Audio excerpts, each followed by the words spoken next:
So ngayon magluto-lutuan tayo. Nakakalakas na may pa-text layer pa. Kala mo professional? Fried chicken. Hindi, masyado ka kasing judger. Hype ka. Meron tayo ditong bawang, tas sibuyas, at meron din tayong potato. Nakakalakas potato. Ino mo. Nag-second batch pala tayo dito ng prito kasi nga hindi kakasya yan.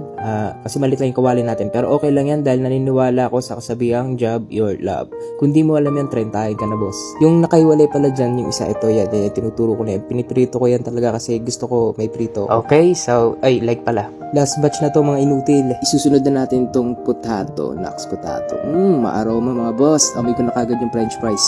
Okay, so we're almost done.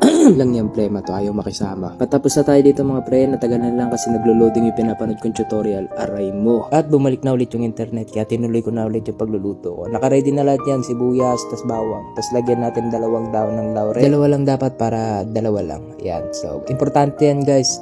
Basta importante yan. Sa sobrang focus ko mag-video, tumalsik pa nga yan. Ayun, tumalsik. Pero okay lang yan, balik natin. Wala pa naman 5 minutes tsaka walang nakakakita. Tapos haluin natin na parang walang nangyari mga boss. Lagyan na natin to ng toyo. Tapos tubig galing nawasa. Dapat nawasa yan guys. Tapos paminta mga pre. Tapos lagyan din natin ng bechin. Tapos lagyan natin to ng suka. Mga saktong 1 singa lang. Tapos takpan natin to na may kasamang dabog. Paluin and boom. Ito ang adobo di dabog. Excited na nga siya matikman yung luto ko. Pati nga itong isa naglalaway na Mukha lang masama to pero mabait yan mga pre. Pag pinagat ka niyan, di kanyang pupuruhan. So nagpipiling chef na lang din naman ako. Itutuloy ko na. Iskuran ko to ng 9 out of 10. Kung hindi sana nahulog yung laurel, baka 10 to. So yun lang. Okay, so kung hindi ka ilin, paki-like.